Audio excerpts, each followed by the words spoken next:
What's up, family? You there, Krystal? I'm here. Can you hear me? I do. Finally, y'all. Hopefully we got this sound thing under control. It sounds like everything is good right now. Does it still sound good to you over there, Krystal? It sounds good. It looks good. Let's do it. Oh man, let's get into it. Man, I apologize for y'all for all of these technical difficulties, man. But you know, the devil be busy, man. I mean, boy, they hate it when you're trying to give the people the information, boy. I'm telling you. Boy, I bet you they sitting over there at YouTube talking about and just laughing, just probably drinking their latte, just. But here it is, man. Here it is, as promised. My in-depth interview. I almost want to call this something bigger than an in-depth interview. This needs to be like a. Give me a name, Krystal. Give me the name for this interview. An expose. Yeah, something along those lines. But hey, ladies and gentlemen, I want to invite to Willie D Live, Krystal Muhammad. She is the national chair of the New Black Party, and she is a beast. And when I say beast, I mean beast in the purest form of activism, the purest form of like love for the people, a soldier, a warrior, somebody that if I was going to war, I'd pick her over most dudes I know. You dig what I'm saying? She's a soldier for real. She on the battlefield. You dig what I'm saying? Welcome to the show. Thank you, brother. And touche, I would say the same thing about you. Not only are you a icon in the rap and hip hop world, but you too have for decades been a frontline soldier, freedom fighter when it comes to issues that involve our people. You didn't just start doing these Facebook Lives. Once Facebook Live came around, you was live in everybody's face, you know, every time there's been injustice going on. And that says a lot about your character as well. And you know, just to get to the issue at hand. Well, before we get to the issue at hand, I need to get people familiar with what it is you do and what the New Black Panther Party is all about.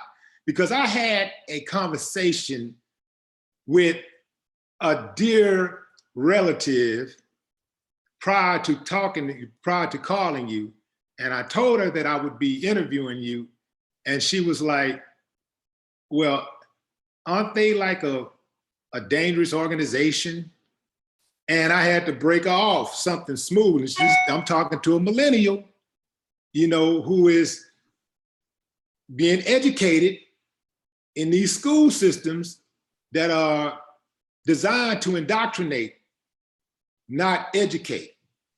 So I had to explain to her what it is that you're about, but I think you can speak for yourself better than anybody can. Explain to those people out there who don't understand just the history of the Black Panther Party in a nutshell, how y'all started and what you're all about and what was the need to even, once the original Black Panther Party kind of died off, how was it that you guys were able to reinvent yourselves? Yes, I really appreciate you saying that, because it is very much an issue that we need to put on the table and build on even further after we deal with this subject. But the New Black Panther Party for Self-Defense is a continuation of the previous formations, plural, of the Black Panther Party. A lot of people think that the original Black Panther Party came about in Oakland, when in fact that was the second formation of the Black Panther Party. The first time in the Northern Hemisphere that the Black Panther was raised was in Lyons County, Alabama, and it was students used the symbol of the Black Panther in the voters' rights movement. It would be Kwame Ture. At the time, he was known as Stokely Carmichael. Right. Willie Ricks, who is now known as Mukasa Ricks, and they H. Rap Brown, who is now known as Imam Jamil Amin, they used the symbol of the Black Panther because the Democratic Party, as well as the Republican Party, were very much involved in the party members were very much involved in the lynching and the voter intimidation that was taking place in the early 50s and 60s. So the young students were the ones who, in fact, at the time were organized under SNCC,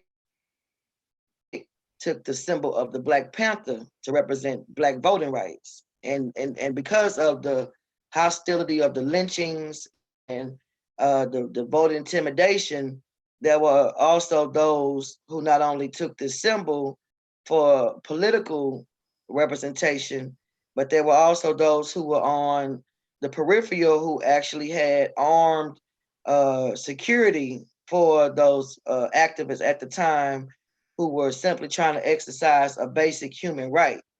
So fast forward a few years later, on the heels of a lot of racial tension between in the Bay Area of California, as well as on the heels of a lot of police brutality, Huey P. Newton came up with and met with Bobby Seals and Emory Douglas, and they came up with the Black Panther Party for self-defense. Now, the original Black Panther Party was very much, not only did they deal with a lot of the issues of police brutality, but they set up what we know now, what we call the 10-point platform. And the 10-point platform laid out some direct demands of the people, which challenged the government as well as challenged the people to be, for our people to be self-determined, determine our own destiny, but also to challenge the government in regards to the many criminal and inhumane activities that was being portrayed on our people by the government. So the original Black Panther Party didn't disappear. It came under full attack by the United States government under what the Central Intelligence Department at that time and the FBI at that time called the Counterintelligence Program, which we call COINTELPRO.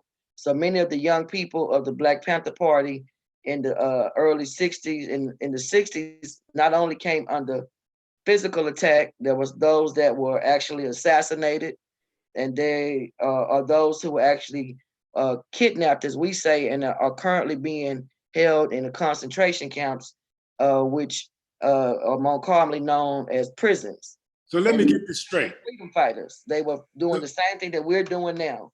So let me get this straight. The Black Panther Party was started to protect Black communities from police overreach and abuse, and to provide nutritious programs for Black people, educational programs for Black people, to uplift the Black community, protect the Black community, keep out the drug dealers and the killers and the thieves and the gangbangers. And the federal government saw this as a threat. Correct. And they went in and they dismantled the organization so that they could basically control. Well, you know what? I'm not going to even say why they did it. I'll just say the main reason. I'm not going to go into details or whatever, but specifics. But the main reason that the Black Panther Party came under attack by the United States government was because they were jealous of the Black Panther Party and the people that those individuals that was leading the Black Panther Party. They were jealous that they had more respect than the actual law enforcement did, or other members and politicians or whatever of the government. So they were mad, they were upset. So these same people that say, why don't you pull yourself up by the bootstraps, and why are you doing this and doing that?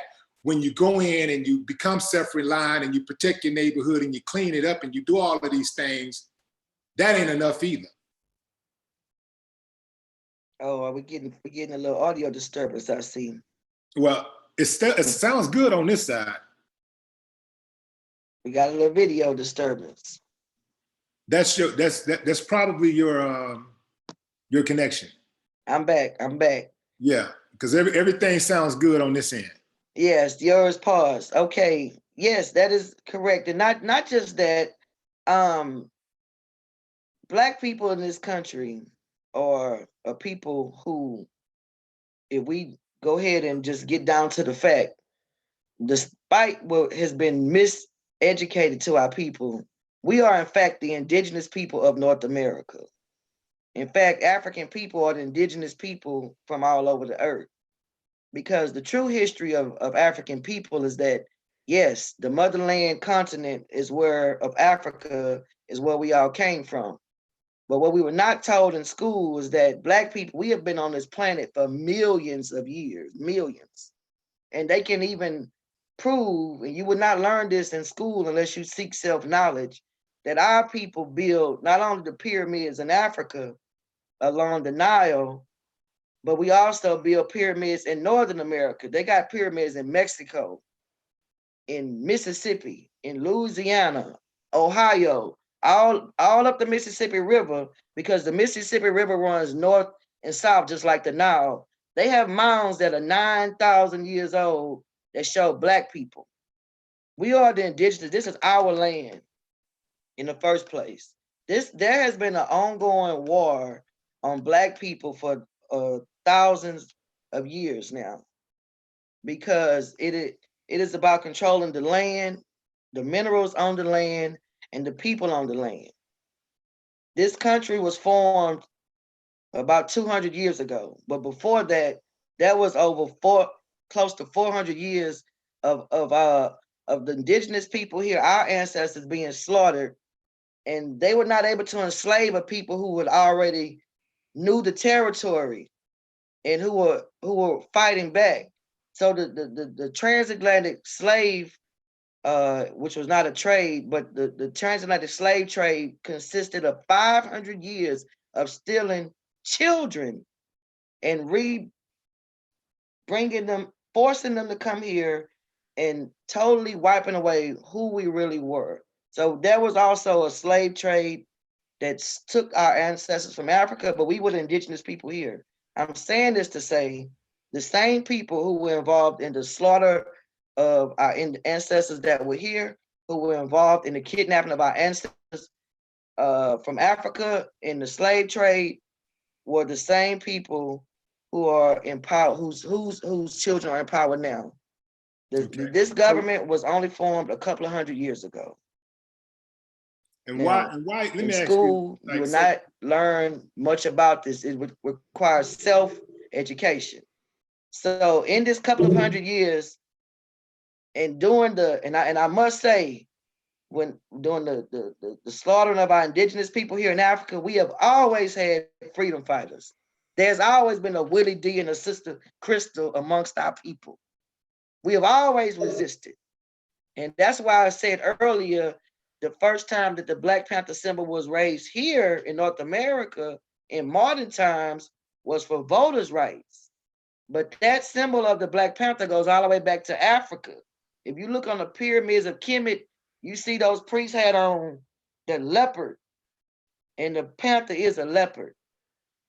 But in North America, they actually have, and I saw one in Mississippi, the Black Panther. It's a nocturnal being, but it's clearly Black, so there's no mistaking about it. But with that being said, I don't want to get into the metaphysical and too much more into the history, because we'll come back into the history. But I want to say that our people have always resisted. There's always been freedom fighters. There's always been those who fought against oppression, and the new Black Panther Party is a continuation of the freedom fighters who fought against injustice. This government attacked, murdered, and I don't want to. Fred Hampton Jr. in California, I'm sorry, in Chicago was assassinated. The people of Move were bombed and assassinated. The brothers and sisters in California were assassinated. There's been many Black Panthers in the 60s and 70s that were actually assassinated, not by black on black, just random, Negro coonanery. No, this was actual government operatives who sent black people to either be the scouts or to help facilitate these assassinations. These have been acts of war against the Black Panther Party, and the Black Panther Party is a vanguard of freedom fighters for black people. And this is So a what? continuation. So So when why are people so afraid of the Black Panther Party? well, depends on who is afraid. It's mighty funny that You got black people that are afraid of the Black Panther Party also. right, that's what I'm saying. It's mighty funny that you have black people who are afraid of the Black Panther Party, and 9 times out of 10, those are the same black people that believe in the Santa Claus, that believe in the Easter Bunny, because they're not. We have we suffer from mental illness as a people because of the fact that we have been taught by our enemy. We are constantly being fed disinformation in the media. That's no coincidence why your YouTube program received all this feedback. It took you 1 hour to get the show. That's not by coincidence. That our people have been constantly indoctrinated. Just think about it. From a child, you're put in school 5 days a week. You're taught by the people who enslaved us. Their children are controlling the curriculum. Their children are controlling the payroll of those who are teaching us, while our parents are out working for the people who enslaved us. We have not gotten out of slavery.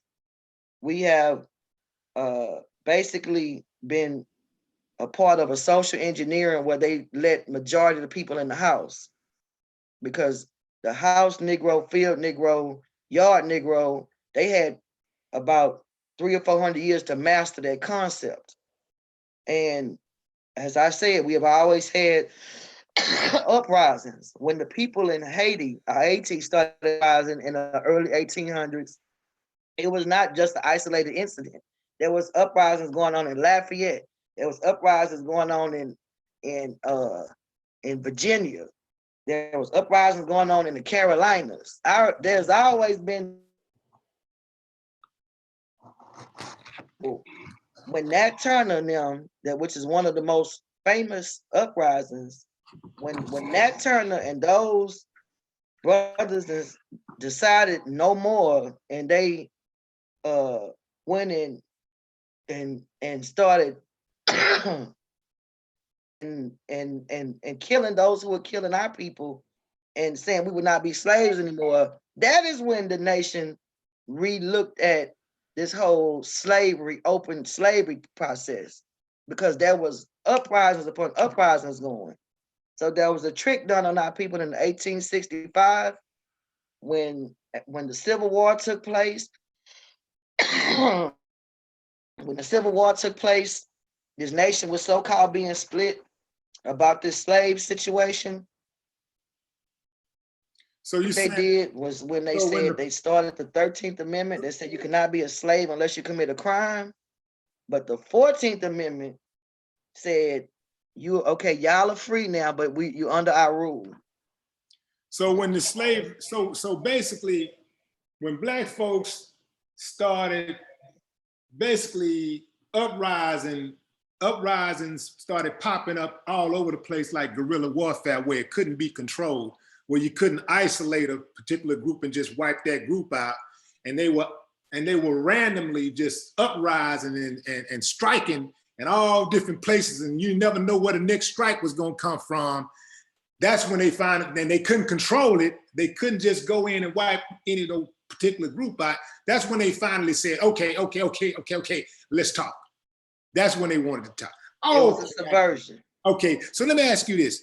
The new Black Panther Party, it often incites fear in people. Just the name Black Panther. It's a Black Panther. They scared. Why not use a different name to, I guess, to be more accessible or to come off as more polite? Again, we're at war. This is a continued war that has been going on from the first ancestor that was kidnapped from Africa to the first ancestor that was slaughtered here. This is a protracted struggle, a protracted battle that our people are going through. And when you at war, and we are at war, you don't want to tiptoe around. You know what? The white man rules with the gun. You don't give a damn about what the judge is saying. Only reason why when you go in that courtroom, you listen to the judge because he got two sheriffs with two guns on each hip that are gonna affirm what the judge in all black says. The judge wears black because everybody on the earth knows that black is the essence, it's the most powerful it is. If you watch these movies, when the European, I'm just using the European as an example, when they want to be strong and so-called tough looking, they put on black. You don't see, the them putting on pink and yellow and you know what I'm saying? Because it's serious. It's not only is black, I'm just speaking on black, a very powerful image, but it is the original image. Everything is the original image. And then again, the panther. The panther is a symbol that represents a being that is very nocturnal, but very spiritual. And Did you watch the Black Panther movie? I saw the Black Panther What did movie, you and think of it? I thought it was very interesting. I liked a lot of things about it. I didn't like a lot of things about it. Brothers had very valid points. I'm talking about T'Challa and Killmonger, and I believe that both brothers made very critical errors. But at the end of the day, it's just a movie. Has it And I has it think has it has it has it invoked any new interest in the Black Panther Party? that it has some, but what I think is being honestly, I think it's been a tool because if you Google Black Panther, that's what the majority is going to come up. I think in the long run, a lot of young people will look at when they think of Black Panther, they won't think of Huey P. Newton, Krista Muhammad. They'll think of T'Challa. Wow. And if you Google it, Black Panther, that's what's going to dominate the internet. See, our enemy is very methodical. Very methodical. Now, the Black Panther movie would get billions of dollars raised, and you just try to do a YouTube video to bring on the real Black Panther and got all kind of feedback and with no budget. See, the enemy is very methodical, but the show goes on because it must be something very special, because when you having communications line mess with, we ain't no regular Joes. You not a regular Joe. So let's get down to business. Yes, sir. What is going on in Lake Mississippi that has piqued the interest of the new Black Panther Party to the extent to where you guys are going down there and protesting on Saturday? You're going into enemy territory. What's going on? Yes, sir. I don't. What is this? The FCC regulated language? Well, you could say pretty much what you want to say, but the thing is that, like with certain type of words, I know that Facebook and now YouTube in certain instances are starting to kind of like shut down stations. Well, basically, what I was gonna say, we don't, we are, we have a phrase, we never protest. We going to hotest. We're gonna go check the hoes that have perpetrated these crimes against our people. Okay. And I'm saying that because we try to change the paradigm, and we don't say prisons, we say concentration camps. Right. We don't say police, we say pigs. We don't protest. If anything, we'll demonstrate. Because we understand again that when we operate, we are by international law recognized as a military. There's a reason why we have a clearly identified patch and a clearly identified button, and we also have rank and structure in the new Black Panther Party, meaning we have generals all the way down to lieutenants. and what we are dealing with in Mississippi, in many of these cases, we're dealing with gross human rights violations. What's going on in Mississippi?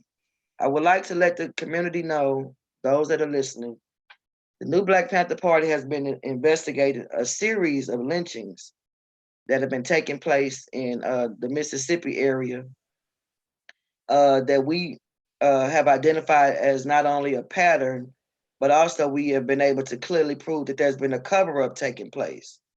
This latest lynching took place February the 8th, in February the 8th, 2018, in a little town called Lake, Mississippi, which is located in Scott County, Mississippi. Scott County and Lake, Mississippi is about 1 hour east of Jackson, going up I-20. So Brother Willie was a 21-year-old, Willie Jones Jr., 21-year-old young man who was dating and had a child from a white girl by the name of Alexis Rankin. We first found out about this lynching about the second week in February. About a week after it happened, we saw a news flash come across saying that someone had been lynched in Mississippi. Had been a lynching, but it was, the news article said suicide, and being a Black person, the words lynching and suicide don't go together. So we tried for several weeks to reach the family just to get the facts, and we conducted a fact-finding mission last Saturday. Members of the new Black Panther Party. In fact, the actual date was on March the 10th. So this is 1 month after not getting much feedback from the media and the local scouts that we had out on the ground. We decided to put together a fact-finding team to hit the ground. We arrived, members from Texas, Louisiana, Mississippi, and Georgia. We arrived down to the Jackson area. We on that the 9th, and we started inquiring on the ground, talking to community people about had they heard about this lynching. We got a couple of people that led us directly to the family, and I'm telling you, we had to take some backwoods, some back turns, but it was a strictly fact-finding mission that we first went on our gut, that we knew that this could not been a suicide based on previous lynchings we had been investigating in Mississippi. We made it to the family, the mother's house of Willie Jones. Her name is Tammy Townsend, and she began to tell us exactly what happened in the hours that led to her son being found hung from a tree. She had pictures from the funeral home that showed that her son's body was severely brutalized, that it looked like as if his jaw was swollen. It looked as if his shoulder was broken. She said he had burns all over his body. Looked like a couple of stab wounds on his body. So she showed us these photos, and after seeing those photos and hearing her account of what happened, she said that, damn, did I just get knocked off? No, that's that. I was showing them the picture. You still there? Okay. It's not a good picture. I was showing them the picture of Willie Jones Jr. Can you see it? Yeah, I need to send you a better one. Yeah. Yeah. So I'm gonna send you a better one, Willie. I'm gonna send it by the phone right quick. Mm-hmm. Cause that might be, that's not the right one. I'm gonna send you a better one. That don't even look like him. Okay, let me see. She told us that her son had left. I'm getting this picture. She said her son had went down to the baby's mom's house. And she said she received a call from the baby's mom's mom asking her to come get the son because they had they were having a fight. She said she didn't go immediately. But then she got a call about an hour or so later that her son was dead. What we found out was that Alexis' father, as well as brother and mother, were in the house. There was clearly some type of altercation. But whatever, after they did what they did to Willie, let me just get to the point. They hung him at the end of the driveway, the end of their driveway in the front yard. Mm-hmm. And immediately, when the family got down there, immediately the Mississippi Bureau of Investigation started telling the family that it was a suicide based on what the people in the house told them. Now, if a white girl was hanging in your front yard and 4 of your partners and your brothers and sisters were in the house, would the police just take the word of the people in the house as to what happened to this young man? Hell no. Not only that, based on the pictures, they had to have seen that this brother was tortured. And these pictures, man, and it was all kind of things going on with marks on his body. You know, I saw, what was it, like a stab wound? It looked like he had stitching on his neck, which you know, which indicates that there was some type of cut there.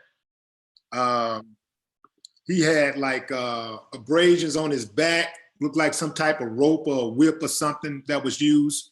So that was a laceration on his back.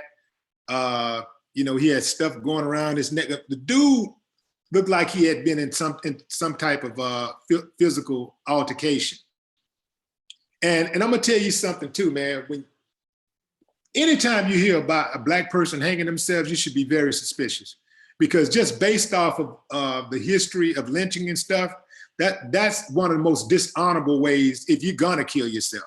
That's one of the most dishonorable ways for a Black person to kill themselves, is by lynching. Right. And if you're in a house full of people, and even if you were going to lynch yourself, your baby's mom, when you have a 1-year-old child, it's not going to allow you to do that in her front yard.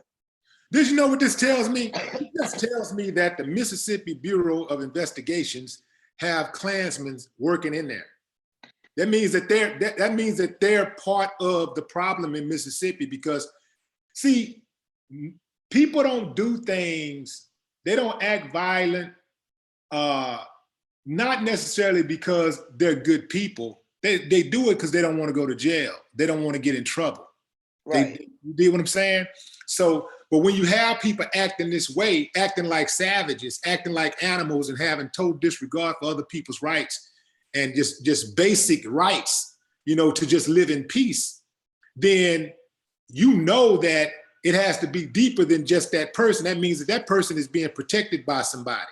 They're being protected. And who is supposed to hold them accountable when they do break the law or they do something egregious? If they're not being held accountable, that means that who's supposed to hold them accountable? That means law enforcement. That means the judicial system is supposed to hold them accountable. And if they're not holding them accountable, that means they got to be in on the gig. They got to be in on it. Right. Otherwise, it don't even make sense. I mean, common sense would tell you that they got to be in on it. And the Mississippi Bureau of Investigations, you know, they got a long history of cover-ups. Right. You know, the whole judicial system in America, period, got a long history of cover-ups and having people who working in the best interest of the KKK, Nazis, skinheads. They're inside the system, the American judicial system. This is why these people act the way that they act, because they know that they can get away with it. So, that's right. You know, I just think that at some point, you know, in any society, I think if people are not being treated fairly, and they're not being treated like their lives matter, or they're not getting justice. You know, one of the worst things in life is denied justice. That's one of the worst, absolute worst things in life. And when people get denied justice, it makes people decide, you know what, man, well, shit, since the law ain't gonna protect me, I may as well take the law into my own hands, because the first law of nature is self-preservation. Well, what we're looking at right now, we're looking at the evolution of a revolution, brother, and it's inevitable. And what I say is this: before the white nations decided to start attacking and seizing the land and enslaving the black nations, Europe went through a period of white-on-white warfare, right? And then once they turned their sights towards the black nations, we went through a period of white-on-black warfare. So after they achieved their objective of taking the territory and kidnapping the minds of the black people, and after being subjected to the miseducation of the European, our people have been through a period of black on black warfare. So it's common sense that the next stage is going to be black on white warfare, because nothing remains in captivity for forever. We have always resisted. We have been going through a war, and there's only been a few people fighting. But in every nation that has gained their liberation from an oppressor, it has never been the masses. It has only been a few. And this is what this nation knows. And this is what this government knows. This is why so much propaganda is put into villainizing the new Black Panther Party and the Black Panther parties as being anything other than noble. It is noble to fight resistance. So let me ask you this. I pretty much think Black people have done everything that they can do short of all-out revolution. That's it. I mean, I think Black people have done what they can do, you know, in terms of trying to maintain some civility about the whole situation, and, you know, just trying to figure out a way to work it out and make it work. And so I think Black folks have done everything. Black folks have marched, protested, waited, prayed, went to church, prayed, waited, been nonviolent, got beat up anyway, became violent in spurts, or not even necessarily became violent, but talk violent, fought back, got killed or whatever. You've done everything, right? But collectively, Black people have done everything in America.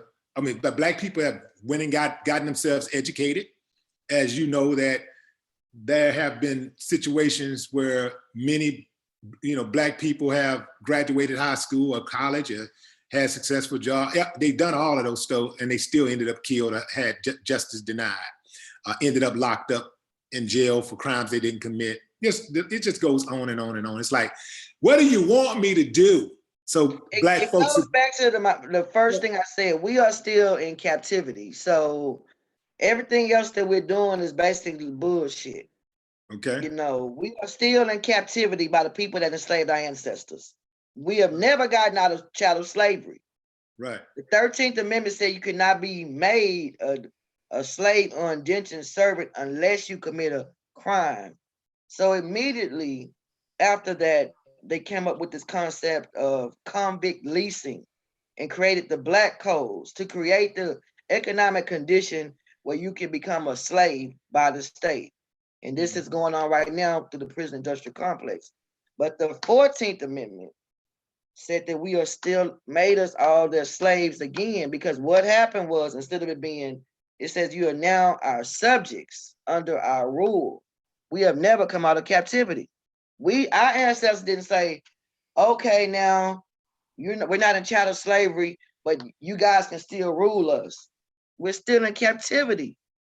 Mm-hmm. We are operating totally abnormal of a independent soul. Nobody is supposed to be allowed to be totally dependent on their oppressor. And we are told, if our oppressor is educating us, surely they're not going to educate us to be in power the way they're in power. The judicial system, 99% of the people sitting in the seats of power are white. These are the same families that enslaved us. What happened was after the 1800s, instead of it being individual slave owners, they conglomerized, they merged, and the state took over. And the state is not a fictitious being. The state composes of individuals, of families. And these same families who are running these offices have passed along these positions. You might think you're voting, but you've been told who to vote for. So you're not choosing anything. Mm-hmm. We think you're getting educated, but who is educating us? The same people who enslaved our ancestors. The same, it was the United States Navy boats, the French Navy boats, the the Italian Navy boats, the Spanish Navy boats that were kidnapping our ancestors in the chattel slavery. The government has always been, of these nations, have always worked against our better interests. It was the law of the land for us to be slaves. So these same people are those peoples whose brothers are in the Mississippi Bureau of Investigation. Those people are the Klan came about actually after chattel slavery, because there was some reparations started to be put out, because in the human rights realm, when you have been found guilty of atrocities, you're supposed to make a remedy. So when the Sherman Act came out for us to start getting land and to start, reacclimating, we actually had elected Black men in office in the 1800s. Those Klan came and snatched them out the halls of Congress, lynched them. Those were the first lynchings. When our people started getting into office, then they started going after the landowners and lynching people, lynching. Why think about it? Why would many of us have grandmothers and grandparents who have land in the country? Why did they leave the land that they own, grow their own food, to go into cities to pay rent and buy food? They were terrorized and ran off the land. And this is what's going on. And one thing I noticed in Mississippi, it is so beautiful. The land is so beautiful. But I want to come back to this lynching, because it's still tying in. These lynchings that are going on, the terrorism that is taking place to our people, and the obstruction of justice that has been allowed to take place by these so-called law enforcement agencies being allowed to sweep things under the rug, is a continuation of this system of chattel slavery. It is a continuation of the greatest atrocities in humanity have taken place to us as a Black people. And for people to be afraid of people who say this is wrong, then they need to look into their own mind, because it's mentally ill. If somebody come in, the same person who says that, who says they're afraid of people standing up for themselves, would be the same person if I ran into the back of their car, they gonna want all kind of justice just because I hit their car. They might jump out and try to go upside your head. Right. You know what makes racism, white supremacy of today so insidious, dangerous, and worse than ever before is that it is deceitfully fatal. Today. It's deceitfully fatal. A person can be walking around minding their own business, thinking nothing of racism, and until they're faced with it and they find themselves on the other end of a barrel of a gun, or hanging from a tree, or they're in that moment where they're being dragged, in the moment where you're being dragged and beat up and stomped and having a chain wrapped around, your feet, and then get hitched to a back of a vehicle and drugged, until then, you have a lot of people out there who don't even think of it like that, don't even think it's on that type of level. And so, people fail to remember at the height of America's so-called racism that many governments in America, many states in America, rather, government states in America, they protested vehemently the ending of slavery. They protested vehemently Jim Crow. They protested civil rights laws. They protested the Jim Crow, the whole Jim Crow era. The whole thing about trying to end that. They protested, and many of them remained in public offices. They remained in the courts. They remained in Congress. They remained in the police departments, and many of their appointees are still, the appointees that succeeded them, they're still in office, and they still have those same mentalities. And they are the people who are giving these people relief. They're giving the Darren Wilsons and the George Zimmermans relief when they walk into their courtrooms. They are the ones who also make up the Klan jury, not the grand jury, the Klan jury. They make up the Klan jury. So people don't understand this. And so it's like all of this stuff that they see going on, somehow they try to act like it's some type of figment of our imagination. Like we just imagine it can't be that bad. We're just imagining all of these things. So when people are saying this is what's going on, and you constantly see these things happen, it just amazes me that the people can see the wrong in somebody being dragged off of an airplane, right? And somebody being dragged off of an airplane because the airplane is too crowded or whatever, and they see the injustice and they say they should lose their job and they should go to jail, they should be fired, he needs to be hung. But they can't see the injustice. They have no empathy for a person who ends up hung in his girlfriend's front yard with his brother-in-law and his girlfriend and his brother-in-law's girlfriend inside of the house chilling like it's all good. So this just tells me that they know what's going on, but they don't want to address it, and they don't mind that it doesn't change. They don't mind it not changing as long as it's not happening to them. They don't mind the police killing as long as it's not happening to them. They don't mind the police being abusive as long as it's not happening to them. So back to what I was saying, what I alluded to earlier when I was talking about how Black people have done everything imaginable but declare an all-out war. Just go all the way out. So what is it?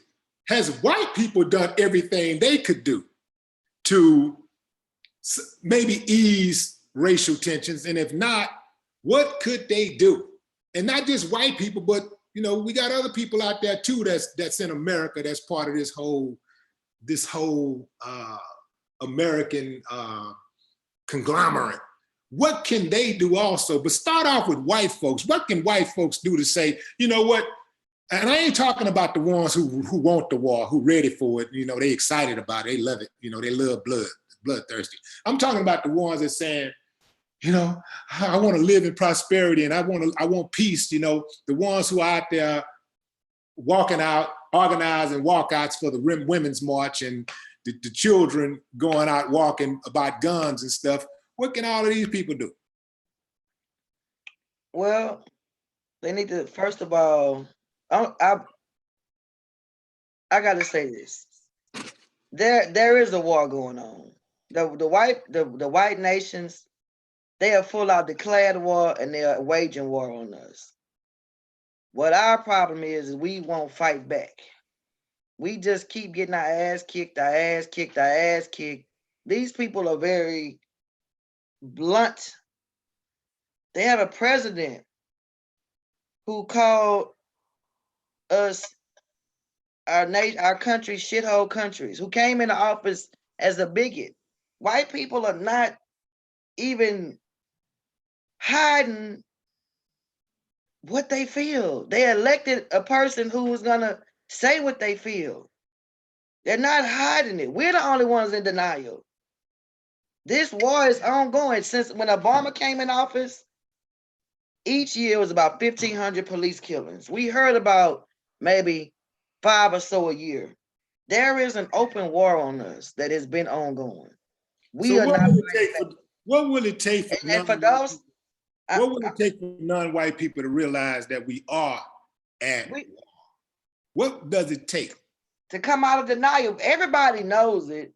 Folks are in denial. It's like you're trying to, it's like being a victim of domestic abuse, and you keep making excuse for the abuser instead of taking yourself out of an abusive situation. Wow. And everybody knows somebody that's been a victim of domestic abuse, and they stay in there because, well, he's kicking my ass, but I got a nice house.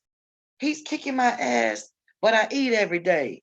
Right. He's kicking my ass because he really loved me. It could be worse. He's kicking my, but before he kicked my ass, I was living in the ghetto, you know, and before he was kicked, you know, this is the this is what we are domestically, we have been domesticated as a because of the chattel slavery. Basically, chattel is a pet property. We have been domesticated, miseducated, and assimilated, and basically our people are out of their goddamn minds. And what can white people do that quote unquote know that this is a problem and don't want to be of those who are waging war? You need to pay us reparations. You need to, because we need repair. We need repair because we are mentally ill. We have been going through post-traumatic stress disorder, post-traumatic slave disorder. We got some people who are so sick in the head. The coonanery. We were in Baton Rouge last year. It was a black lady with a Confederate flag with the Klan, and I was like, where did they make her at? So so here's the deal though, like, you know, besides reparations, you know, if you can give reparations all day, but it has to be in more, it can't just be financially. Israel did not exist until 1948. Okay, there was the war of the Israel didn't even much exist until the 40s. That Israel was given as a settlement for 4 years. Yeah, and it was given as a settlement, but they also had, and they're constantly getting billions of dollars a month. Yeah, but what my point is that they also had the protection of the mightiest country on the planet, and in terms of weaponry, America is not going to ever. You can't count on America to do the same thing, because even if they did, they would not give that protection to a real black state. They're not going to. We are at war. So when we're talking about war, there's not going to be a term of giving. Yes, there's not going to be a term of what they're going to do. Right. When you win the battle, then you make the determination. See, but if our people not even, there's a denial going on with this domesticated syndrome. There's a denial going on because we are acting as if this is one country, right? It's 52 countries in Africa. If you watch the Roots movie, Kunta Kinte, the original Roots movie, he tried to escape so many times that they cut his leg off. Why is it that we are not even, now we can take a boat, we're not even trying to go back to the mother continent because we've been so indoctrinated, you know. Hold that thought. I need to charge this. I need to put this charger on. Yes, sir. Yes, sir.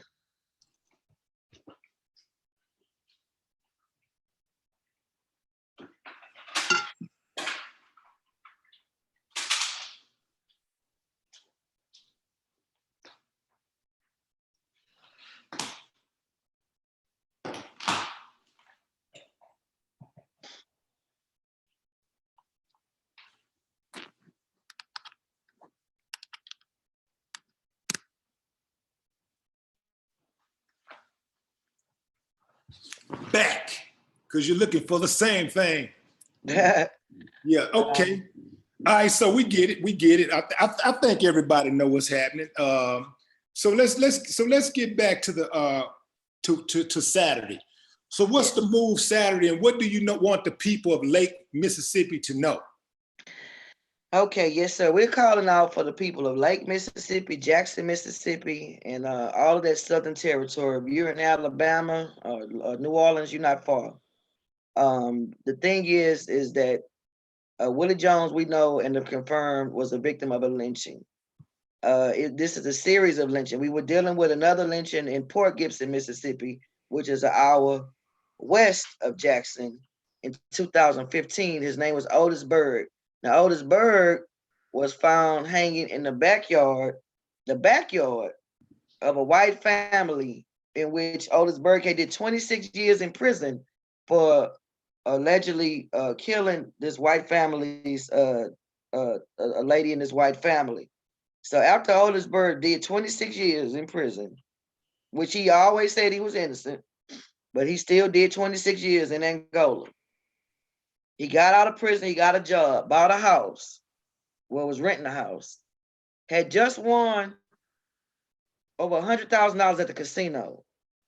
Now, all of a sudden, Otis Berg, the Mississippi Bureau of Investigation wants us to believe that he left his house, which had plenty of trees around it, and went down the street and into the backyard of the family of the young lady he went to prison for and hung himself 15 feet in the air with a bag on his head and a rope around his neck. A rope around his arms tied.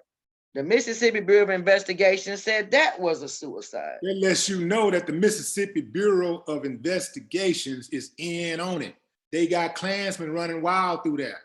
The Mississippi Bureau of Investigation ain't fooling no damn body.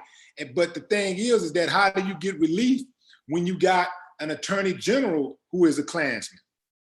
Well, here it is. It's the power of the people. And I want to go back to that because you know what? Whenever, and I know we've been talking on different subjects, but it ties all in together. From why Black Panther Party to what can Black people do to what can white people do.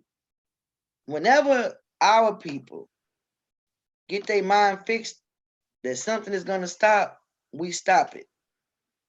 When those people in the 1800s started rebelling, it forced other Black people to say, oh, we can rebel. And it forced the enemy to say, we got to stop this rebellion. And this is 100 years later, Black people didn't have guns. This is when Black people didn't even have guns. Didn't they have got access to guns. Right, whatever means necessary they use, right? Right. And 100 years later, when our people decided that enough of 100 years of Jim Crow, when at this time it was lynchings upon lynchings upon lynchings. Ida B. Wells wrote a book, the Red Book, documenting all of these lynchings. 100 years of lynching is another book that came out. When our people decided to end this Jim Crow, they organized. There was resistance. I don't know why these notifications, and against the better interest of those freedom fighters who said we needed at this pivotal point, we need to separate from this country. There was a compromise to integrate, because there was always the option of separation or integration. Reparations has been on the table for a while, and it can't happen, but there have been people who look like us who've been paid and who are being paid to keep our eyes off the prize. Last year in Mississippi, so I went back to the Otis Berg. That was the first investigation that I personally and the new Black Panther Party looked into with the Otis Berg. Then last year, in 2017, Philip Carroll was found hanging in Jackson, Mississippi, in his backyard, dating a white girl. The Mississippi Bureau of Investigation came in and said suicide. We came in and investigated. There was a retaliation, we believe, that took place because the Saturday that we left investigating Philip Carroll, A couple of days later, a young man by the name of Jeremy Jackson, head was found decapitated on the porch, and his body was set on fire off in the woods a few blocks away. There was niggas this and niggas that sprayed all over the elementary school in Jackson, Mississippi. There was an active Klan regiment in Mississippi that has been responsible for not only the lynching of Otis Berg, Philip Carroll, Jeremy Jackson, but also Willie Jones Jr. It was told to us that that some of the members of Alexis Rankin's family are active Klan members. Mm-hmm.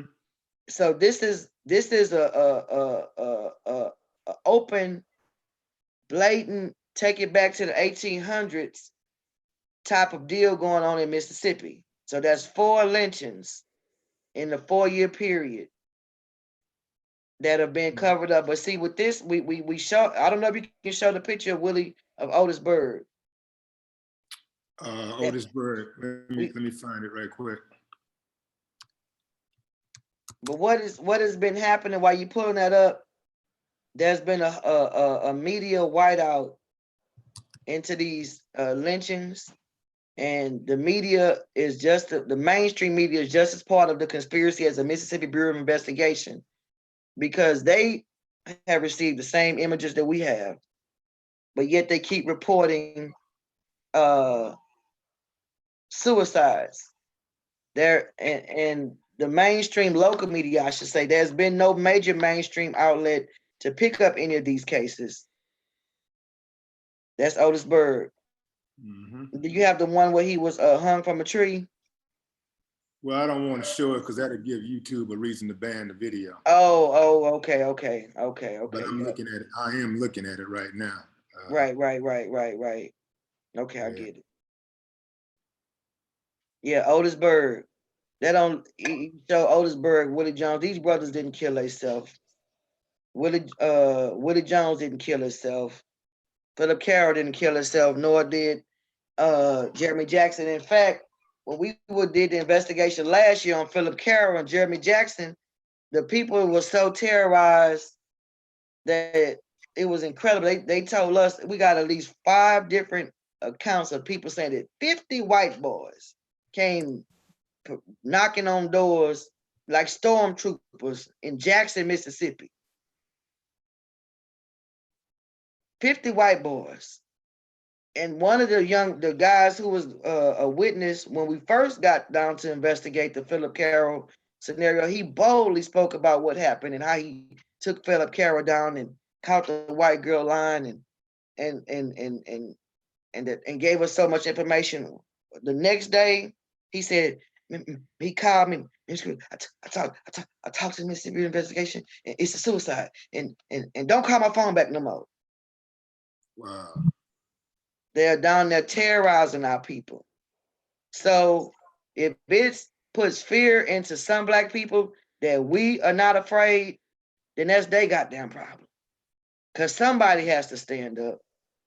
If you, they went from hanging Otis Berg in the backyard of the family who he was allegedly killed their child, to hanging Philip Carroll in Philip Carroll's own backyard, to hanging Willie Jones in their front yard.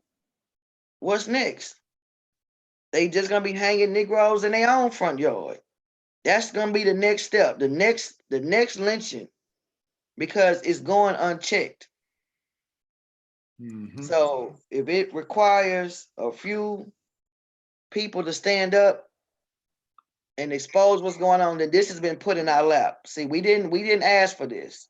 So this Saturday on March the 31st, the new Black Panther Party, along with the family of Willie Jones Jr., some of the family members of Otis Berg, and the concerned people of Mississippi and the surrounding area, we're gonna first have a candlelight vigil and go to the gravesite of Willie Jones Jr.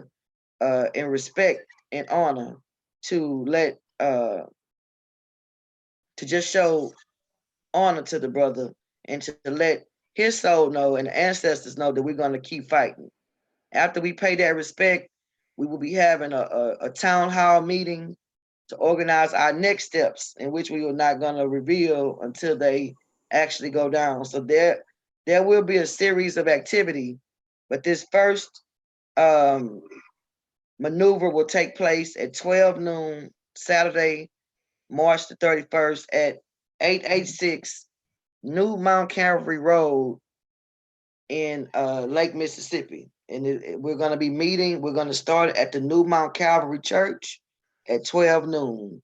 If anybody wants to find out about it, they can hit us up at nbpp.org. That's nbpp.org. But there is a flyer that has been circulated. I can send you that flyer that's been getting a lot of traction. And anybody that wants to get involved, we will be working. Also, there'll be members from the NAACP. Now, I can say this. Out of all of these cases that I've mentioned, the NAACP has been the only other organization that I've seen on the ground that's been calling out these instances. I can't say that much. Now, would they go as far as the new Black Panther Party? Don't take rocket science on that one. But the NAACP have a much different approach than the new Black Panther Party, but we can give the respect and be honest enough to say that the NAACP has been the only other people that have been on the ground and have called out these matters as well. They were on the ground for Otisburg, Philip Carroll, as well as Willie Jones. But it is not gonna be enough for just the new Black Panther Party and the NAACP to put the word out. That's why we are so thankful to you, brother, for helping us to try to get this word out. So let's go through the chats and see what the people are saying. Malcolm from H-Town says, well, he's telling the people, let's hit this like button if you like the content. Who is this? Mac Cowan, the third says, okay, he's talking about that's personal message, wants me to call him. Dan Dizzle, appreciate you, thanks, man. Guy calls himself the Black Racist. Is there such a thing as a Black racist? Well, technically, you really can't be racist in Black because the racist is prejudice plus power. Uh-huh. If Okay. you have the authority, if you have the right to, people say you can't, but if you are in a position of power where your views can affect someone's livelihood, then so if you're the bank manager and because you don't like white people, you denying every white loan that come in, then you can be a Black racist. Okay. But economic. But that's the total, yeah, because the quote unquote definition of racism is prejudice plus power. See, right. Everybody is prejudiced. Right. Everybody prejudges people. Right. When you take that prejudgment and purposely try to affect the person's livelihood, then you're becoming a racist. See, it's racist what's going on with the Mississippi Bureau of Investigation, that they have the ability to give justice to this family and say that this was a lynching and a murder, but because of their prejudice, they say otherwise. So that's affecting this family and it's affecting the Black community. That's different than me saying it's a cover-up by white supremacists. That's right. not racism. Okay, Deuce out the cliff says, stand as one and support our people. Hit the like button. Jamal Tabert is checking in. Mark Banks checking in. Salt Kamara is checking in, showing support. Let's see what the Black racists have to say. Well, he was saying that he or she was saying that economic power people stop buying stuff, save your money. Stop buying stuff, save your money. Save your money. Okay. We have a problem also of deflection. Like we'll get off the subject, right? Mm-hmm. Okay. If I'm going to the doctor about a broken leg, right? And the doctor keep talking to me about the good leg, you know, well, just use this leg right here. But you don't want to fix the broken leg, right? Mm-hmm. I'm going to you about my broken leg, but you want to tell me, yeah, your leg is broke, but make sure when you slap somebody, slap them with your good hand. You're getting off the subject. We're talking about injustice. Common sense is economic self-determination. That's common sense. That's just like you telling me when you come out the bathroom, wash your hands. Mm-hmm. You're getting off the subject. We're talking about injustice. A lot of people ain't for a lot of people that ain't so common though. That sense is not so common for a lot of people. You know, they don't understand the benefits of economic, economic, what we should say, grouping, group economics. They don't understand that. They don't understand that concept. And I know people that say, I'm just gonna get the best deal, man. You know, it don't matter to me, man. You know what I'm saying? Like, I'm going to wherever they can give me the service. You know, you got people that are like that. You got Black people that are like that. And, you know, everybody else that I know, they go and they support, you know, they understand the concept of economic, group economics. But see, what happens is, and this happens a lot, it's a deflection in the movement. When we have an issue going on, such as police brutality. Now we're talking about police officers actually slaughtering innocent people. And then somebody will say, okay, just go to college. That's what? That's switching the subject. That's just like, I'm gonna go back to I ran into your car. You are gonna get very logical and you want finite information like my driver's license, my insurance. But if I hit your car and I say, if I run into your car and I say, damn, that was a bad wreck, but go get a degree. You know what I'm saying? Go back to school. You gotta be like, what the fuck what are you talking about? Mm-hmm. And this is what we do when it comes to very serious issues. We having a mass slaughterings going on over and over by the police, the Justice Department, the Supreme Court, the local police. Let these police get away with it, and then they'll bring some Black person in front of us and say, "Just go vote." Bro, we've been voting.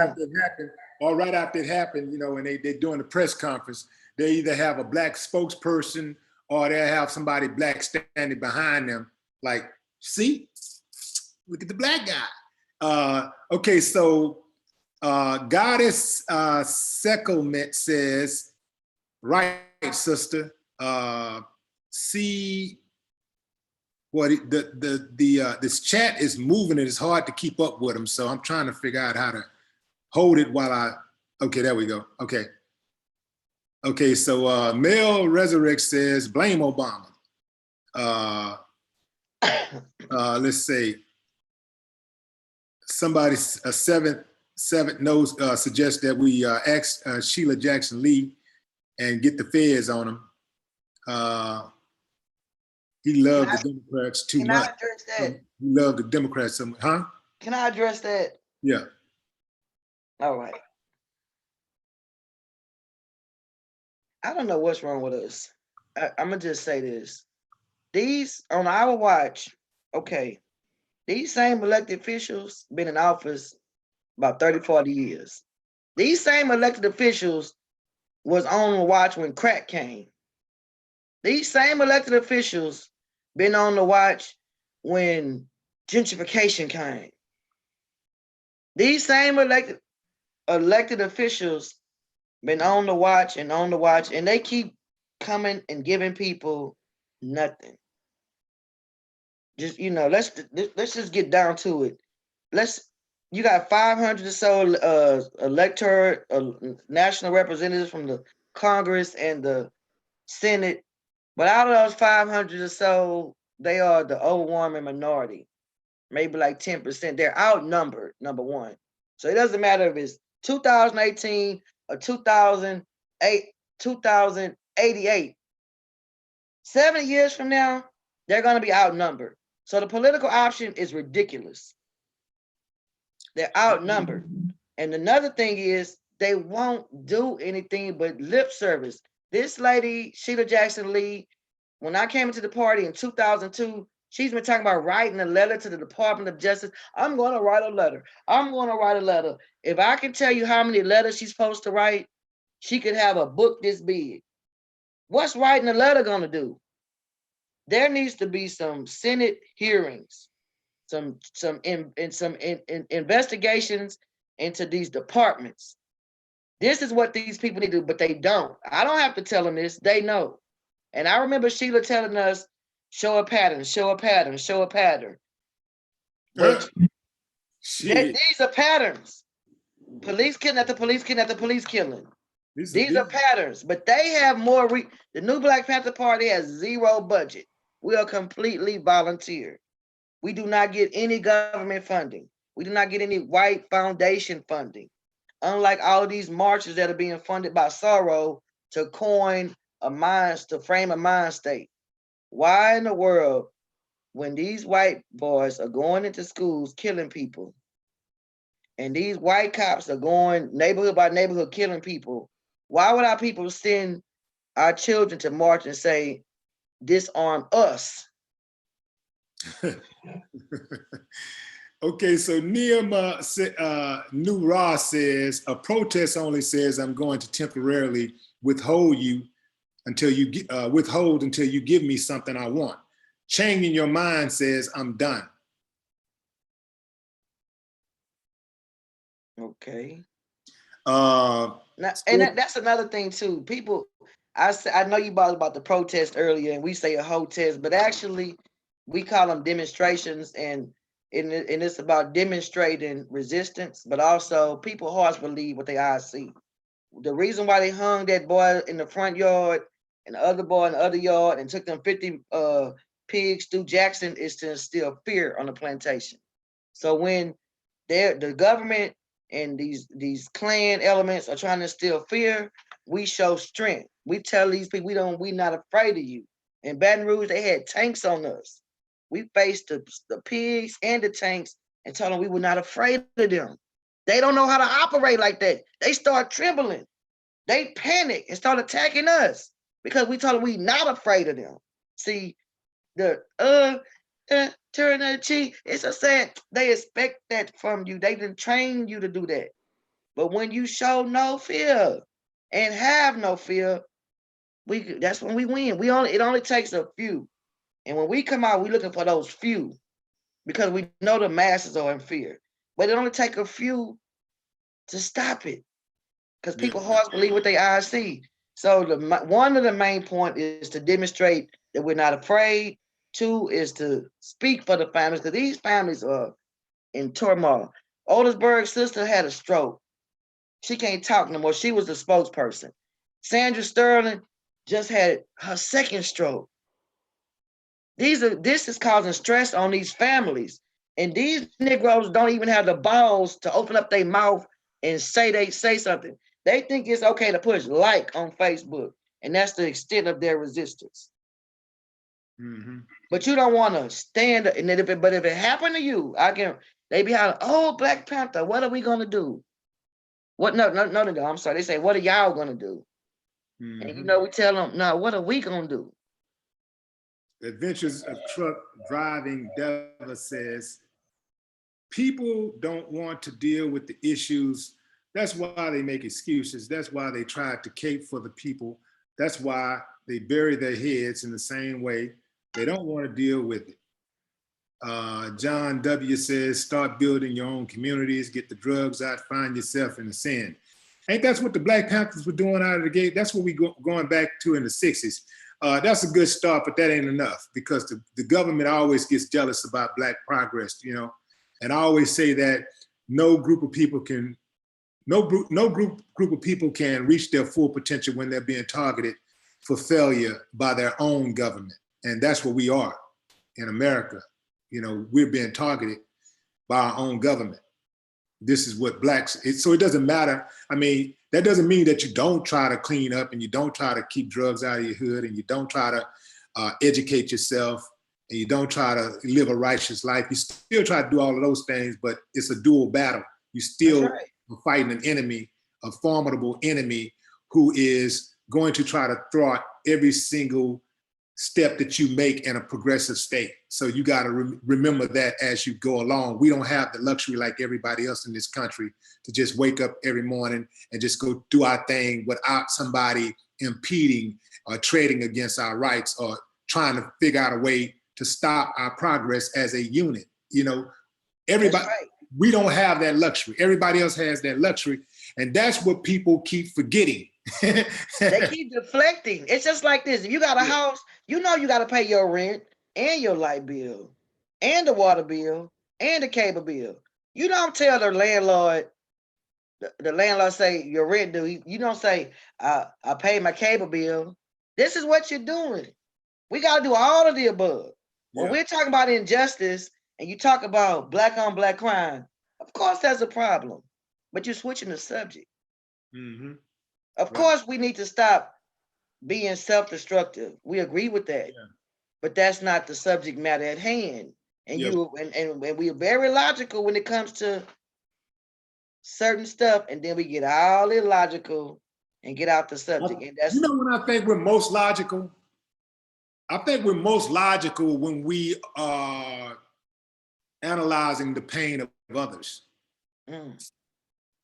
I think we get some logic for your ass, boy, when it's somebody else, when something happened to somebody else, when it's somebody else, oh man. It's like when all these black people were putting up this screen filter for this filter that Facebook had when the attacks happened in France.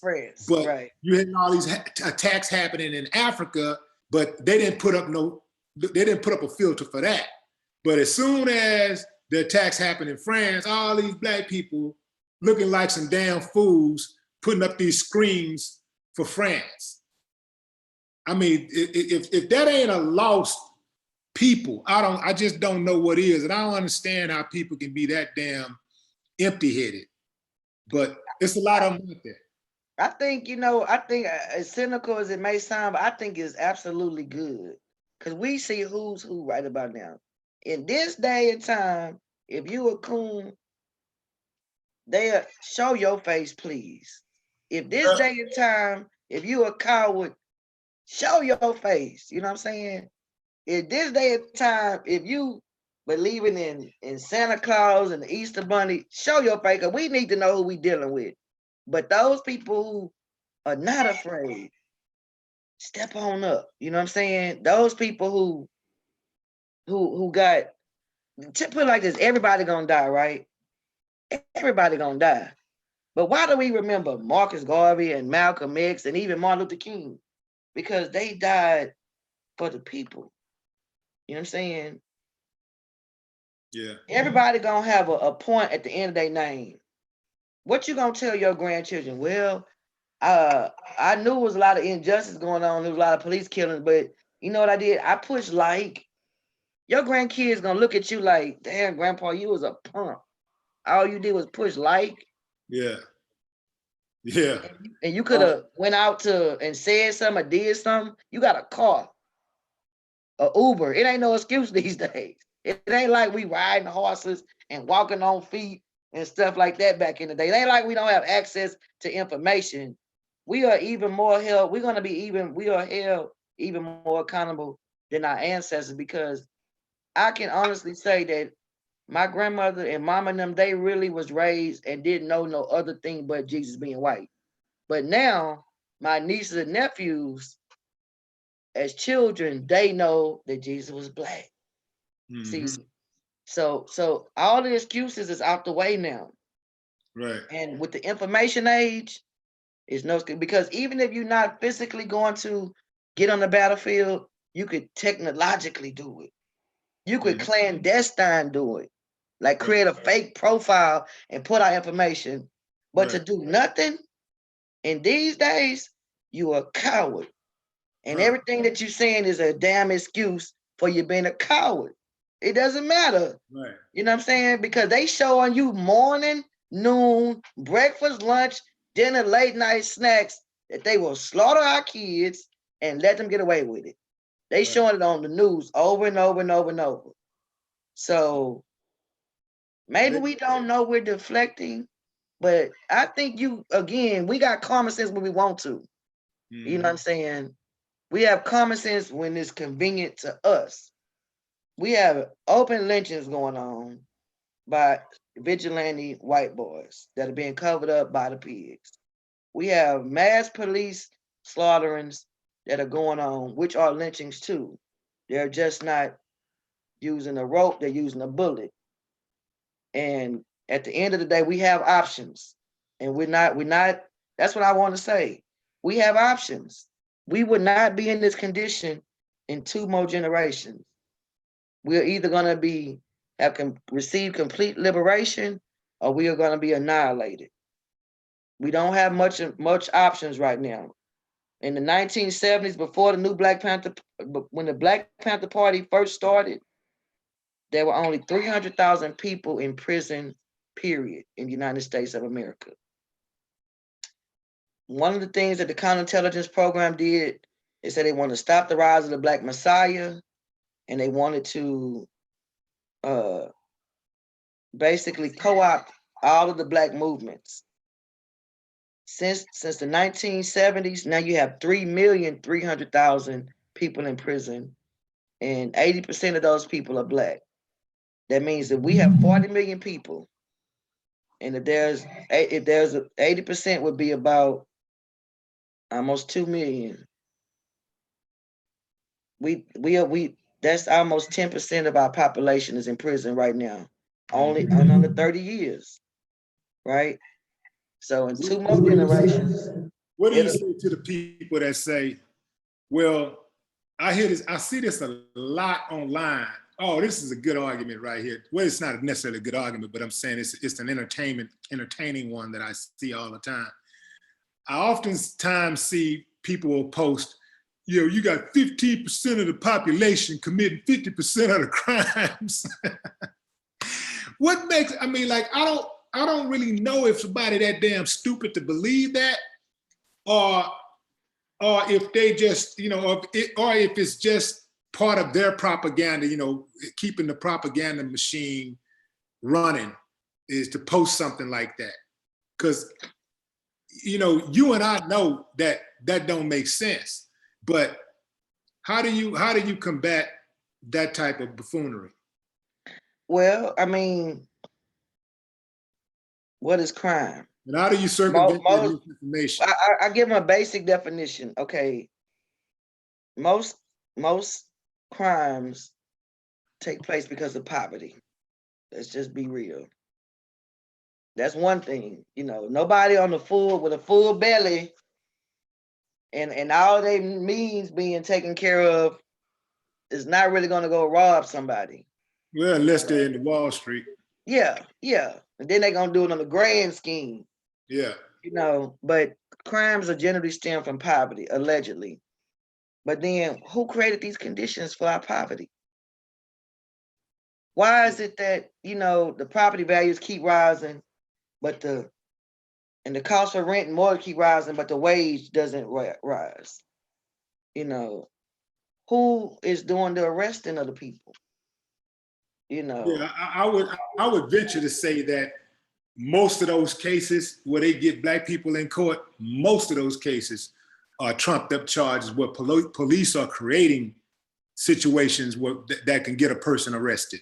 I.e., you're not doing anything. I roll up, I jump out the car. What you doing?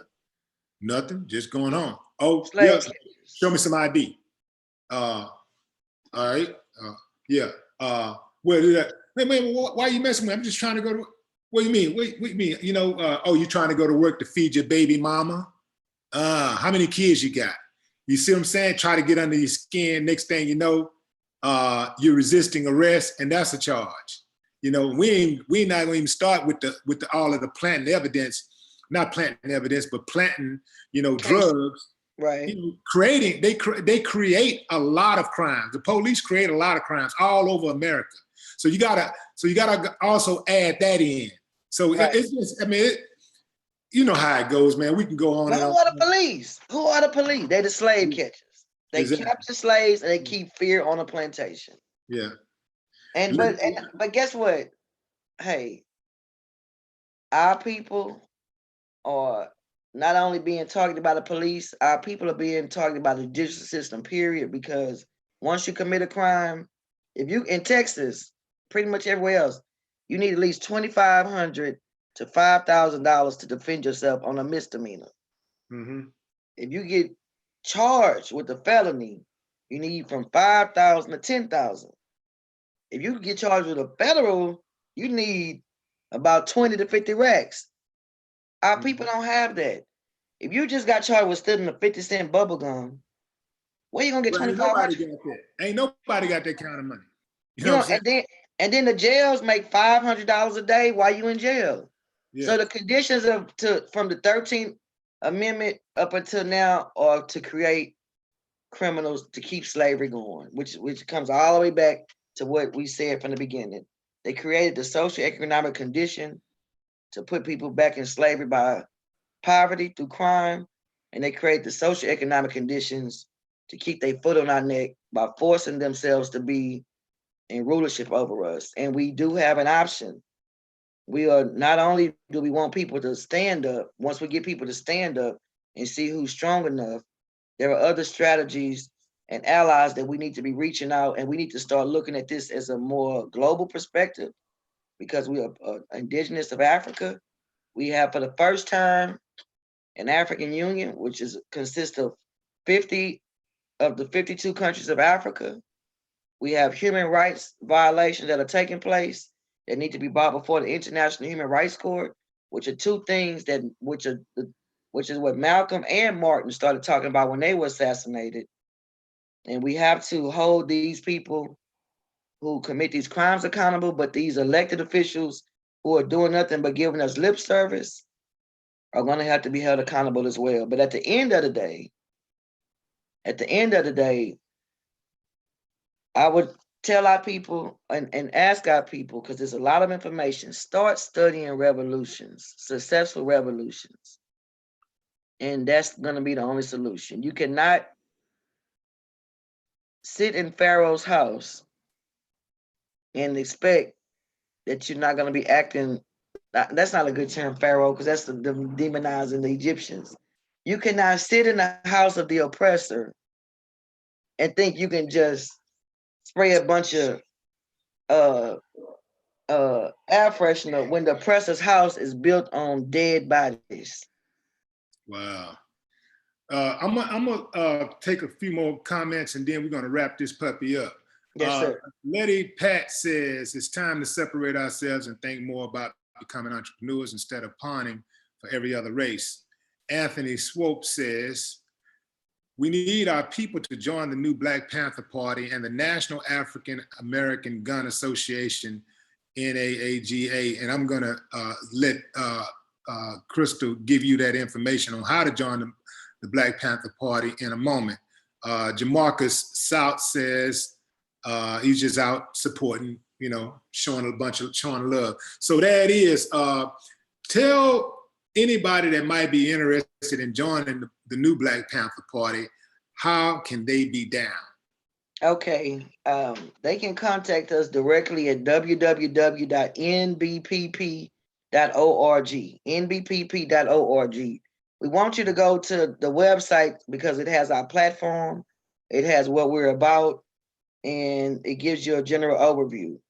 From that, you will be getting instructions after that. We're not like a church where anybody can join. We do have a political education process and a screening process that we take people through.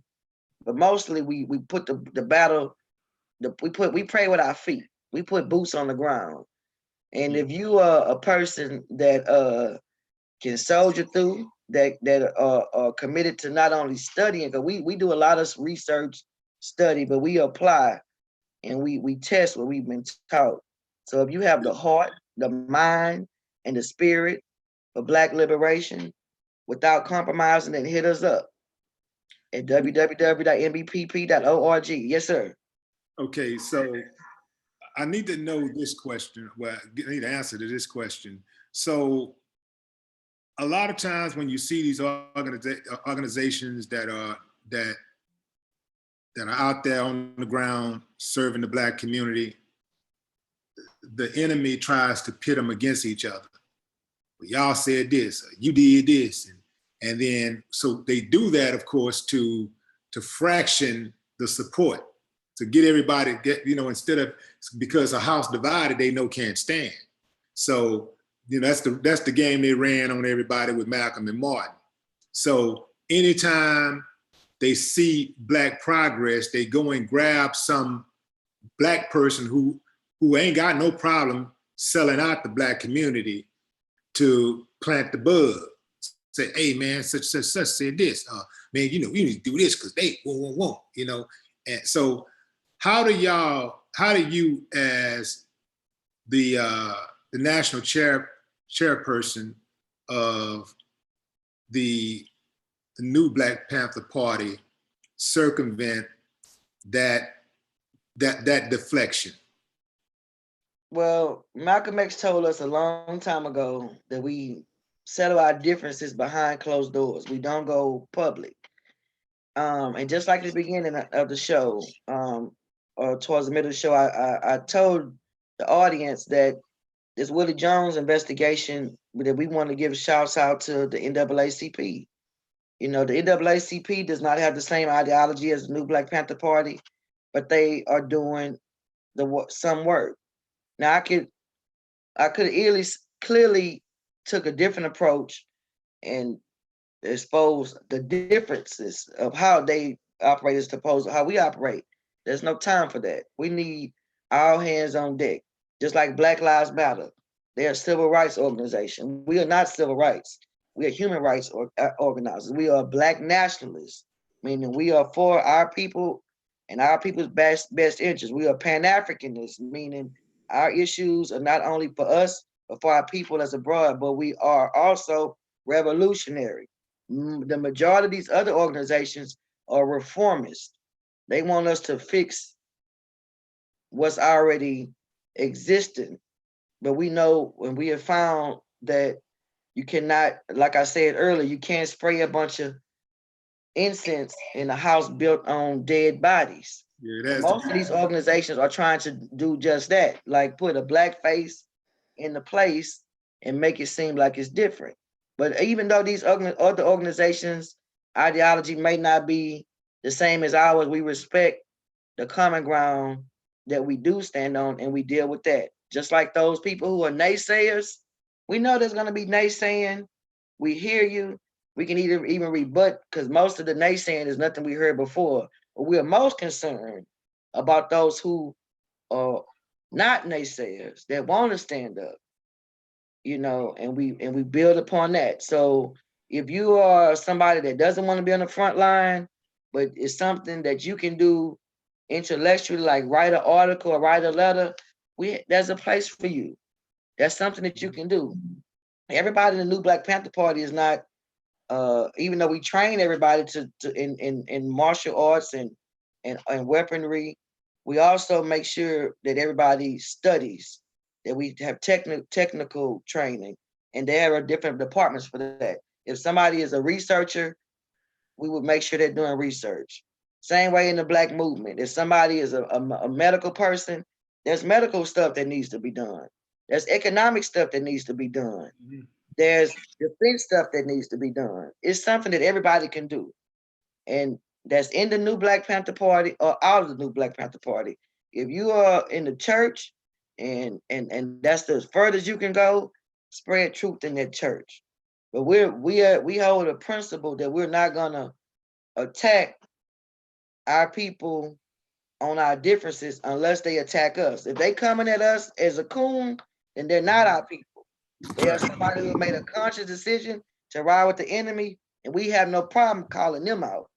Right. But if you're an organization or a person that simply has a different ideology, but you agree on that this is unjust, then we will work with you. And that's how we should operate as a people. We can, whatever, especially publicly. Now we can go and have a meeting and discuss our ideology like Malcolm and Martin did.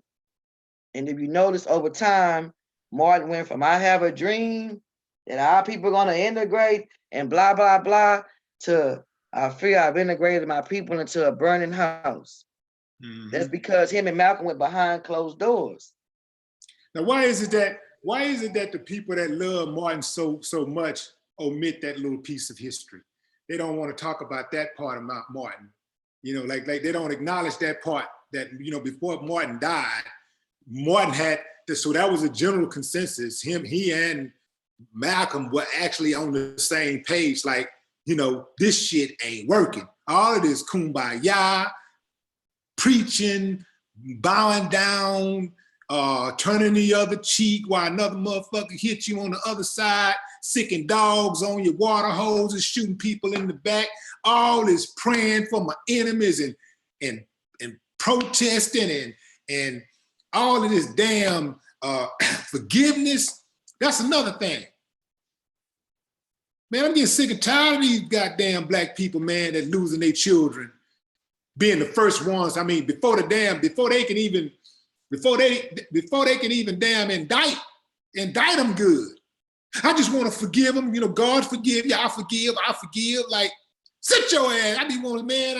I know you lost your son or you lost your husband, but sit your ass down. You right, and I'm gonna tell you something too. It's unfortunate, but it's some very smooth demons that will go and whisper into our people's ear and say, "Hey, you know what? It's bad what happened, but you're gonna get like a $3-4 million settlement." Right. You know what I'm saying? This is what's happening. It's a certain attorney that's been around in almost all these cases. I'm not gonna call him out right now. And the parents go from so mad to, I just want peace, because they about to get a, what kind of peace are you talking about? PEACE or PIECE? They're getting them some money, and then too, you know what? Our people are so traumatized. I find that when something like this happens, they so traumatized. They just want support, and they don't.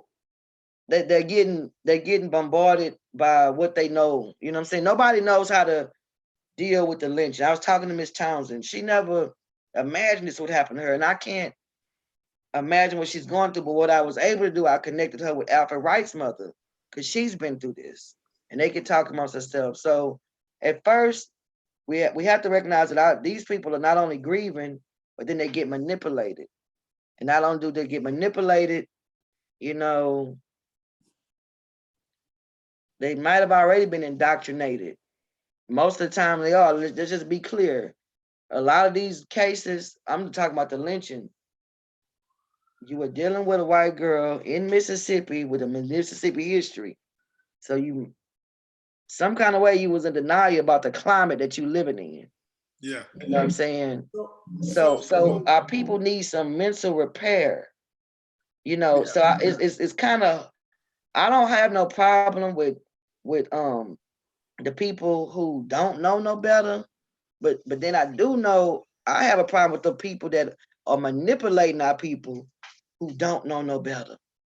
So when Benjamin Crump does this, what is the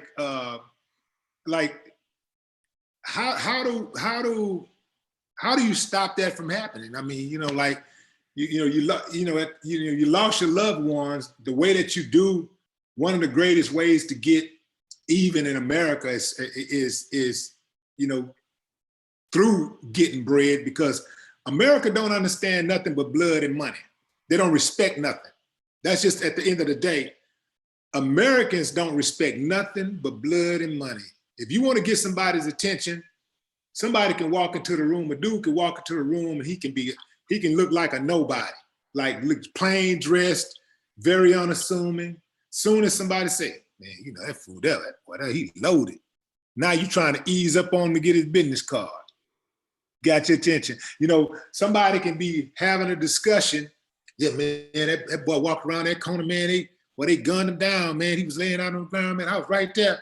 And you don't even know who it was, what happened. But when you start talking about somebody got killed, you know, you got your rabbit up. You know, your rabbit is.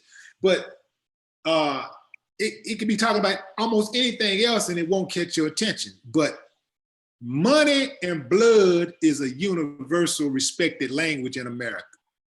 Well, there's nothing wrong with these You can't get blood. But however, they do not have to take the settlement without demanding that these people go to jail for what they did. See, right. It's the difference in you. See, you don't have to take that $6 million just because they put that $6 million with that caveat that you don't go public.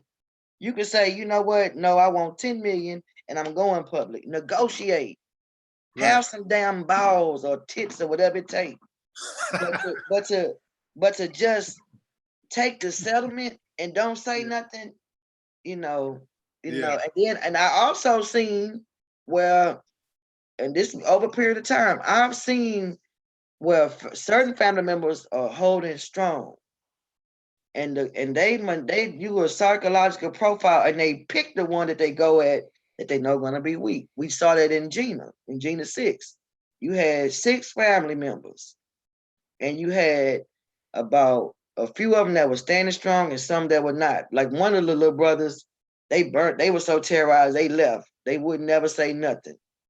Another one of the family members had enough money to take them out of town, and because one of their people was with the the NFL. And the other ones, it was really only 2 family, like 3 family members that actually spoke out of the 6. So there's a psychological profile that the state does too on targeting who will be weak-minded enough to file for this, or how can we exploit this situation. I would talk about when Brandon McClellan got drugged in 2009. When we went to their house, they were living in extreme poverty. I'd never seen that level of poverty. So when they were offered $700,000, they took it, and I didn't speak about it, against them, because I saw the condition that they were in. But I do have a problem that they didn't keep fighting, because that was one of the settlements. They couldn't speak out about it, and I didn't understand at the time, how much of a psychological profile the state does. Saying we witnessed the same thing with the Alton Sterling case. We have family members that are saying, no, we want these pigs sent to jail. And we have some of the children's mothers that are, which I've been told that, are interested in settling. So it's we're at war, bro. I keep going back to that. And in warfare, there's psychological manipulation. And they got, ever since slavery, they didn't had the old preacher man telling everybody to turn their cheek and don't worry about what's happening now, because they're going to get the pie in the sky when they die. And unfortunately, some of our people still believe in that. So the weakest amongst us is going to require those that are strongest to hold the line. And we cannot allow the weak, sissified, coonerized elements to dominate and to manipulate our people. And that comes to what you just said. A house divided will fall. We have to be able to call out what's wrong. We're not gonna be, in denial, but we have to show an alternative to the people. And that's where we stand, bro. There it is. So in conclusion, y'all, we want y'all to know that for all you people out there thinking, man, what is this all about? Why are they, having this discussion? I mean, you got to know that these lynchings, these modern day lynchings that are going on, these contemporary lynchings, they are not few and far between. They're constant and persistent. And it is a reason why it's that way. It is because of the people who are at the top of the food chain, who can actually do something about it, who can actually bring people to justice and can end it today if they wanted it to. But they don't, because somehow, some way, they get off to it. They're benefiting from it. So just know that you're not just fighting, some redneck hick, that lives out in a trailer park somewhere and that's chewing tobacco. You're fighting sophisticated hicks that sit up in Congress and make and push law. You're fighting people who are CEOs and owners of manufacturing plants, chemical plants, transportation companies that are situated in cities and that run small towns, and they got the whole thing on lock. So that person who owns all of that land or owns all of that owns the manufacturing, manufacturing plant or whatever plant it is, whatever that person's mentality is, whatever prejudices that person has, he's going to be able to project those prejudices on the judicial system in that town.